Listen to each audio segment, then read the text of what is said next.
After a number of years, we sort of framed it around what we call strategic management and business advisory. So really what we do is we work with typically SME businesses, but we do work with smaller and larger businesses, and we provide management consulting services. And really what we're trying to do is we're trying to make sure that businesses run well and manage well and avoids issues. So often when people think of strategic management, they think of some brilliant strategy and coming up with fantastic ideas, and that's part of it. But the bigger part is stopping people make mistakes. Because once they make big mistakes, they normally take a long time to recover. It can take 4 or 5 years to recover from a mistake that for someone knowledgeable and experienced would seem pretty obvious. But to an entrepreneurial business owner who likes to get things done, doesn't like to take no for an answer, suddenly sometimes it's quite hard to convince them that, what they should maybe slow down sometimes and give a bit more thought and a bit more consideration to some of the decisions they actually make. My background is I grew up in Geelong and I worked in the corporate bank in Melbourne, and it's just a strange twist of fate that that was during the period when that surfwear industry down in Torquay was going nuts, right? Those businesses were growing at 40 and 50% year on year, and I just happened to have that unique sort of exposure of my professional work in Melbourne and my geography of where I live, which put me in contact with those people, and it's fascinating to observe, right? So I learned a lot from observing those businesses. Then what happened is we did very, very well down in Geelong, and then I was transferred to Tasmania to set up a regional corporate bank down there, and we had similar results. We had the whole state effectively to ourselves, everyone else trying to service out of Melbourne. And one of the things that taught me was that it doesn't matter where you are, it doesn't matter how tough the economic conditions are, that people can still thrive. If you get the right people, the right environment, you can still do very well. And then in the early 2000s, I came to Perth, and Perth in those days was in a technical recession on the back of the Asian crisis. So the Asian crisis happened in 1997, 2 or 3 years later, you had the flow-on effect of that.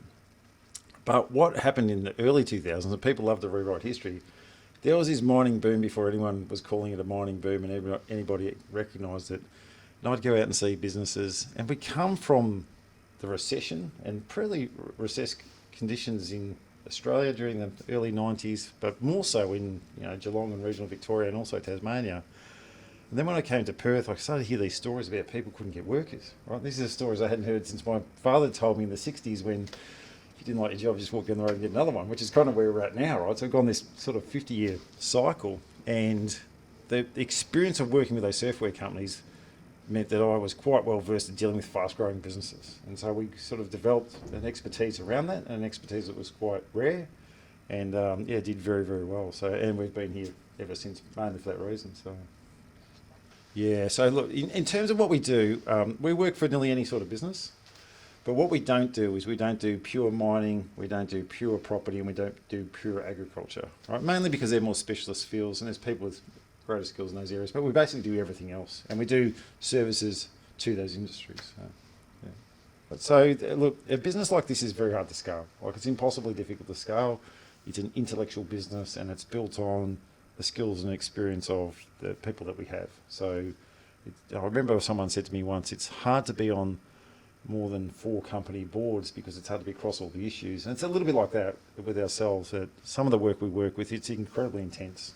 So you're working with under-resourced, overstretched, underskilled management teams who typically are growing really fast and dealing with all the pressures and stress of growing, or they're dealing with the pressure and stress of company distress. So it is quite taxing. It means that we're on call all the time, and it means that we've got to be across a really broad range of issues, and we've got to be close enough to make decisions really quickly. So one of the things we've been doing is we've been investing heavily in technology, and what we're trying to do is we're trying to build a platform that makes it easy for our customers to interact with us. So we're doing a lot of work with some world-class people at the moment, and we're on a mission to build one of the world's leading strategic management advisory tools. So what we've got now is a shared work platform that we are launching with our clients. We'll be launching that over the next few months, but we're really excited about that, and the partners that we're working with are very excited about that. And I've said to them, look, make no mistake, we might be a relatively small firm from Perth, but we're looking to build world-class expertise that we can roll out around the world.